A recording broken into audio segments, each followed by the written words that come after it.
রাষ্ট্রায়ত্ত মালিকানাধীন জনতা ব্যাংক নিয়ে এসেছে new generation double benefit scheme. বর্তমানে বেশিরভাগ ব্যাংকেই দেখবেন আপনার অর্থ ডাবল করে দিবে এমন ধরনের স্কিম কিন্তু রয়েছে। তবে প্রাসঙ্গিকভাবে সরকারি জনতা ব্যাংকের new generation double benefit scheme আপনাকে এমন সব ফিচার উপভোগ করার সুযোগ দিচ্ছে যা অন্যান্য ব্যাংকের ডাবল বেনিফিট স্কিম কিন্তু দিচ্ছে না।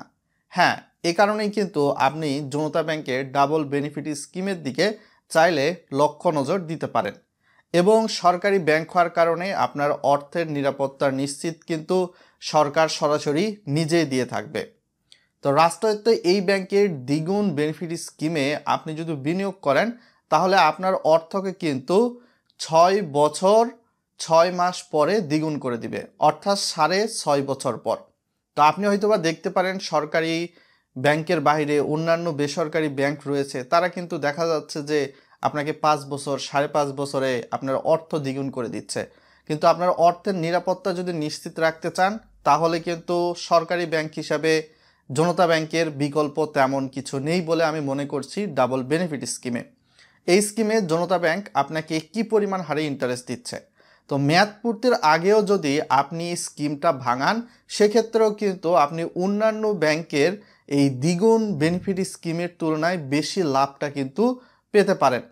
মূল ভিডিওতে যাওয়ার আগে রিকোয়েস্ট করব অবশ্যই ভিডিওটা লাইক করে দিবেন এবং চ্যানেলে নতুন হলে সাবস্ক্রাইব করে দিবেন।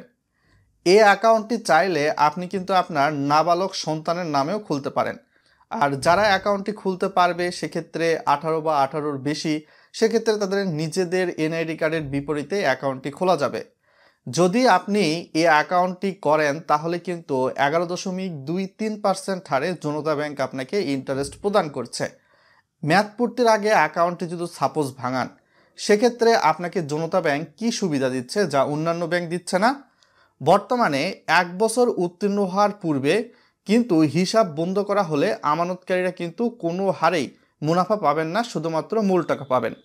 1 বছরের বেশি কিন্তু 2 বছরের কম হলে গ্রাহক হিসাব বন্ধকালীন সময়ে ব্যাংকের বলবৎ 3 মাস মেয়াদি হিসাব, অর্থাৎ 3 মাসের যে এফডিআর হিসাব রয়েছে সেই এফডিআরের হিসাবের আন্ডারে ইন্টারেস্ট প্রাপ্য হবেন, যার পরিমাণ কিন্তু 9%-এর আবার বেশি হবে না। আর 2 বছরের বেশি কিন্তু 3 বছরের কম হলে অ্যাকাউন্টটা যদি ভাঙান তাহলে গ্রাহক হিসাব বন্ধকালীন সময়ে ব্যাংকের বলবৎ 6 মাস মেয়াদি হিসাবের স্থায়ী আমানতের প্রচলিত ইন্টারেস্ট কিন্তু প্রাপ্য হবেন, যার মুনাফার হার কিন্তু 9.25%-এর অধিক হবে না। 3 বছরের তদন্ত সময় অতিক্রান্ত হলে হিসাব বন্ধকালীন সময়ে বলবৎ 12 মাস বা 1 বছর মেয়াদি এফডিআর বা স্থায়ী আমানতের ভিত্তিতে ইন্টারেস্ট পাবেন, যার পরিমাণ কিন্তু 9.50%। অর্থাৎ আপনাকে দেখা যাচ্ছে আপনি যদি অ্যাকাউন্টটি কোনো কারণে ভেঙেও ফেলেন সেই ক্ষেত্রে 1 বছর আগে ভাঙালে আপনি ইন্টারেস্ট পাচ্ছেন না, কিন্তু 2 বছর 2 বছরের বেশি বা 3 বছরের বেশি আপনি সময়ে যদি অ্যাকাউন্টটি ভেঙে ফেলেন তাহলে কিন্তু 9% থেকে শুরু করে সর্বোচ্চ জনতা ব্যাংক 9.50% হারে ইন্টারেস্ট দিচ্ছে, যেটা অন্যান্য আপনি যদি কমার্শিয়াল বা বেসরকারি ব্যাংকগুলোতে যান তাহলে দেখবেন যে আপনার এফডিআরটা ভাঙলে তারা কিন্তু সঞ্চয় হিসাবের হারে ইন্টারেস্ট দিচ্ছে। তো এই যে ফিচার্সটা জনতা ব্যাংক আপনি মেয়াদ পূর্তির আগে অ্যাকাউন্ট ভাঙালে অনেকটা বেশি ইন্টারেস্ট দিচ্ছে, আপনার যদি টাকা পয়সার প্রয়োজন হয় আপনি ভাঙাতেই পারেন, সেক্ষেত্রে কোনো সমস্যা নাই, ব্যাংক আপনার টাকা দিতে বাধ্য। সরকারি জনতা ব্যাংক সরকার পরিবর্তন হওয়ার পরে কিন্তু এই গ্রাহক গিয়ে টাকা পায়নি এমন কেউ অভিযোগ করতে পারে নাই, পারবেও না আশা করি সামনের দিকে, যদিও পাবলিক লিমিটেড কোম্পানি।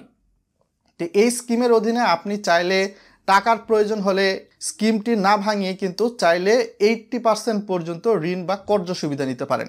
জনতা ব্যাংকে এই এফডিআরটি করতে গেলে মিনিমাম আপনাকে 1 লক্ষ টাকার করতে হবে, 1 লক্ষ টাকার নিচে কোনোভাবেই করতে পারবেন না। আর যদি এর চেয়ে বেশি করেন তাহলে 1 লক্ষ টাকার গুণিতক, অর্থাৎ 2 লক্ষ 3 লক্ষ 5 লক্ষ 10 লক্ষ বা 50 লক্ষ 60 লক্ষ 70 লক্ষ এইভাবে পর্যায়ক্রমে হয়ে যাবে।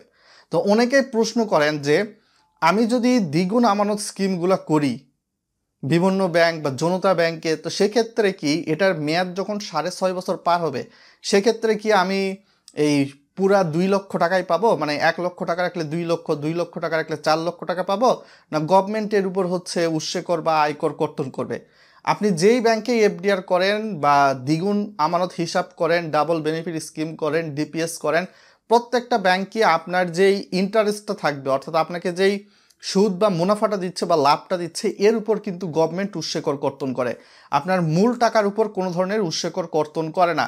তো সেই হিসাবে যদি দেখেন 1 লক্ষ টাকাকে 2 লক্ষ করে আপনি যদি হিসাবটা ধরেন, তাহলে কিন্তু দেখা যাচ্ছে যে আপনার উৎসেকর এইখান থেকে 15% হারে কাটবে আপনি যদি অ্যাকাউন্টের করার পরবর্তীতে রিটার্ন স্লিপ ব্যাংকে সাবমিট না করেন, আর অ্যাকাউন্ট করার পরবর্তীতে রিটার্ন স্লিপ ব্যাংকে সাবমিট করে 10% হারে উৎসেকর কাটবে। আর একটা হচ্ছে এক্সাইজ ডিউটি কিন্তু রয়েছে। এই অ্যাকাউন্টের বিপরীতে আপনাকে কিন্তু কোনো ধরনের চেকবুক দেওয়া হবে না।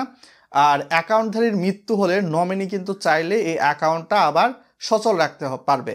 তো সেক্ষেত্রে কিন্তু নমিনিকে অবশ্যই দেখা যাবে যে ফ্যামিলি সম্পর্কের মধ্যে হতে হবে, অর্থাৎ আপনার পিতা করলো বা মাতা করলো, আপনি হয়তো বা তার সন্তান, অথবা হাজব্যান্ড করেছে ওয়াইফ নমিনি হিসাবে আছে, বা ওয়াইফ করেছে হাজব্যান্ড নমিনি হিসাবে আছে, ভাই করেছে বোন নমিনি হিসাবে আছে, বোন করেছে ভাই নমিনি হিসাবে আছে, বা ভাই বোন করেছে বাবা মা নমিনি হিসাবে আছে। তো সেই সময় যদি থাকে, তো সেই সকল ক্ষেত্রে কিন্তু এই কন্ডিশন মিলে যখন অ্যাকাউন্টধারী থাকবে না, নমিনি থাকবে, অ্যাকাউন্টটাকে পুনরায় চালু রাখতে পারবে। তবে ফ্যামিলি মেম্বারের বাহিরে যদি নমিনি থাকে, তো সেক্ষেত্রে কিন্তু যিনি অ্যাকাউন্টধারী তার মৃত্যু হলে কিন্তু অ্যাকাউন্টটাকে পুনরায় সচল রাখা সম্ভব হবে না। তো সেক্ষেত্রে দেখা যাবে কত সময় হয়েছে বা কত সময় পর্যন্ত এফডিআর এর ম্যাটটা হয়েছে, যেটা দ্বিগুণ স্কিম এফডিআর। তো সেই হিসাবে সেই সময়ের মতো কিন্তু আপনাকে ইন্টারেস্টটা প্রদান করবে। অ্যাকাউন্টটি করার জন্য অবশ্যই আপনার নিকটবর্তী যে কোনো জনতা ব্যাংকের শাখায় চলে যেতে পারেন। রাষ্ট্রায়ত্ত ব্যাংক হিসাবে আপনি আপনার নিজের বুদ্ধি বিচার যাচাই বাছাই করে আপনি হিসাবটি চাইলে করতে পারেন। আর অ্যাকাউন্টটি করার জন্য অবশ্যই গ্রাহকের 2 কপি পাসপোর্ট সাইজের ছবি, গ্রাহকের এনআইডি কার্ড অথবা পাসপোর্ট অথবা ড্রাইভিং লাইসেন্সের ফটোকপি, এর 3টার মধ্যে যে কোনো একটা লাগবে। আর নমিনি নাবালক হলে সেক্ষেত্রে জন্ম নিবন্ধন দেওয়া যাবে। জন্ম নিবন্ধনটা অবশ্যই অনলাইন বেস হতে হবে, 17 ডিজিটের। তো এগুলাই ছিল বর্তমান সময়ের ডিটেলস আপডেট। আর নমিনির 2 কপি পাসপোর্ট সাইজের ছবি, আর নমিনির আপনার বিশেষ করে এনআইডি কার্ড বা পাসপোর্ট বা ড্রাইভিং লাইসেন্সের ফটোকপি যে কোনো একটা। এবং এক্ষেত্রে অবশ্যই জনতা ব্যাংকে আপনার কিন্তু সেভিংস অ্যাকাউন্ট থাকতে হবে। তো রাষ্ট্রায়ত্ত এই ব্যাংকের দ্বিগুণ মুনাফা স্কিম নিয়ে আপনার যদি আরও কিছু জানার প্রশ্ন থাকে, ভিডিওর কমেন্ট বক্সে করুন। আমি সেই প্রশ্নের উত্তর জেনে থাকলে আপনাকে অবশ্যই উত্তর দেব, নিরাশ করব না। আর ভিডিওটা বন্ধুদের সঙ্গে শেয়ার করে তাদেরকেও জানাতে পারেন। সরকারি এই ব্যাংকগুলো কিন্তু আস্তে আস্তে দ্বিগুণ বেনিফিট স্কিম নিয়ে আসছে। রূপালী ব্যাংকেও কিন্তু আপনার এই যে ডাবল বেনিফিট স্কিম নিয়ে আসছে, সেটা পরবর্তী ভিডিওতে আলোচনা করব। প্লাস আপনার সোনালী ব্যাংকও হয়তো বা কয়েকদিন পর নিয়ে আসবে।